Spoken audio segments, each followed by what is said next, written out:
আচ্ছা, আজকে আমরা যেই টপিক নিয়ে কথা বলবো সেটা হচ্ছে ডিসক্রিট ম্যাথমেটিক্সের বেসিক টপিক প্রপোজিশনাল লজিক।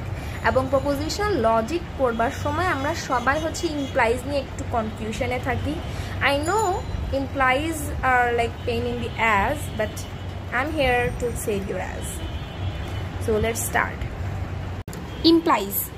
ইমপ্লাইজের মধ্যে আমরা বলি ইফ পি দেন কিউ, লেখা হয় হচ্ছে P implies Q. P কে বলা হয় হাইপোথিসিস, Q কে বলা হয় কনক্লুশন। এখন উদাহরণ হিসেবে আমরা চিন্তা করি যে হচ্ছে একজন ব্যক্তি তার 4 ছেলেকে নিয়ে জ্যোতিষীর কাছে গেল, কারণ তারা পড়াশোনা করে না, তো উনি চায় যে তারা একটু ভালো করে পড়াশোনা করে। তো নিয়ে গেল এক জ্যোতিষীর কাছে। জ্যোতিষী তাকে বলল যে if you study hard you get a beautiful wife. এখানে যেহেতু আমি বলেছিলাম ইফ পি দেন কিউ হয় ইমপ্লাইজে, তাহলে ইফ ক্লজের মধ্যে যে পার্টটা আছে সেটা হচ্ছে পি, মানে আমার হাইপোথিসিস, আর কনক্লুশনের মধ্যে যায় হচ্ছে বাকিটুকু।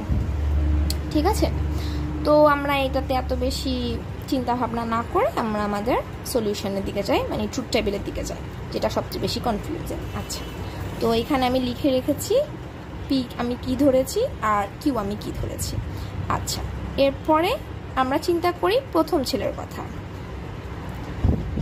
ট্রু ফলসটা আমরা হচ্ছে একদম যেভাবে টেবিলটা আছে ট্রু ফলস, মানে ট্রু ট্রু, তারপরে হচ্ছে true false, false true, false false, এভাবেই হচ্ছে আমরা পি আর কিউকে 4 জন ছেলের মধ্যে সাজাচ্ছি। আচ্ছা, তো এই 4 জনের অবস্থার উপর ডিপেন্ড করে আমরা বলবো যে পি ইমপ্লাইজ কিউ, মানে আমার যে জ্যোতিষী আছে তার যে স্টেটমেন্ট, মানে প্রপোজিশনাল স্টেটমেন্টটা ছিল সেটা কি সত্য নাকি মিথ্যা। আচ্ছা, তো আমার প্রথম ছেলে কি হলো, studied hard got a beautiful wife. Studied hard got a beautiful wife, মানে পিও ট্রু কিউও ট্রু। এই ক্ষেত্রে তার পি ইমপ্লাইজ কিউ সেটাও হচ্ছে কি ট্রু হবে। ঠিক আছে, এর মানে কি আমরা জ্যোতিষী যা বলেছিল সেটার সাথে মিলে গিয়েছে, তাই না? আচ্ছা, এরপরে হচ্ছে সেকেন্ড ছেলেটা দেখি। সেকেন্ড ছেলে কি করলো, সে স্টাডিড হার্ড, সেও হচ্ছে ভালো মতো পড়াশোনা করলো, কিন্তু সমস্যা হচ্ছে বেচারা সুন্দরী বউ পেল না, didn't gate a beautiful wife. আচ্ছা, এই ক্ষেত্রে আমার পি যে স্টেটমেন্টের মধ্যে আমার যে হাইপোথিসিস ছিল পি সেটা ট্রু আছে, মানে এই যে স্টাডিড হার্ড, আর কিউটা হচ্ছে কি ফলস, মানে কনক্লুশনটা মিথ্যা হয়ে গেছে। এখন আমার যে জ্যোতিষী যা বলেছে তাহলে সেই কথাটা আমার কি হলো, সে কথাটা হচ্ছে ফলস হয়ে গিয়েছে। তাহলে আমরা এখানে স্টেটমেন্টের মধ্যে কি লিখবো, ফলস, এফ। আচ্ছা, তারপরে 3 নাম্বারটা চিন্তা করি। 3 নাম্বার ছেলের সাথে কি হলো, 3 নাম্বার ছেলে ডিড নট স্টাডিড হার্ড, সে ভালো করে পড়াশোনা করে নাই, গট আ বিউটিফুল ওয়াইফ।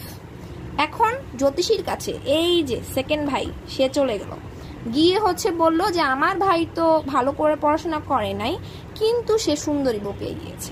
তাহলে কি হয়েছে, তাহলে হচ্ছে এখন জ্যোতিষী বলবে আমি কি বলেছিলাম, যে আমি বলেছিলাম if you study hard you get a beautiful wife, কিন্তু আমি তো কথা বলি নাই যে হচ্ছে ইউ ডিডন্ট স্টাডি হার্ড তাহলে তুমি হচ্ছে ভালো বউ পাবা না, এটা তো আমি বলি নাই, তাই না? আমি তো এটা সম্পর্কে কোনো মানে কমেন্টই করি নাই। তো আমি যদি স্টেটমেন্ট এটা না বলে থাকি তাহলে আমার এই স্টেটমেন্টটা অবশ্যই সত্য। এই কেসের ক্ষেত্রে মানে 3 নাম্বার সানের ক্ষেত্রে আমার স্টেটমেন্টটা সত্য, তাহলে এখানে আমি কি দিব, ট্রু।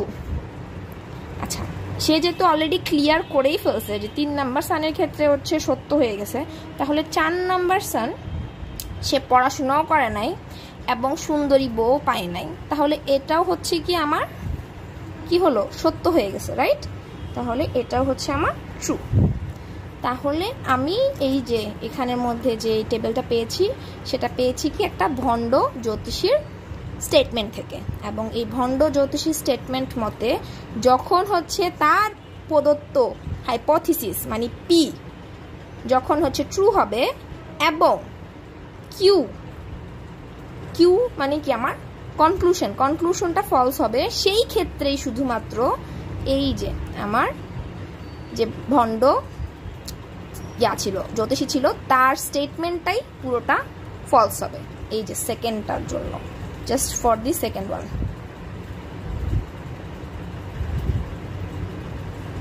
ডান।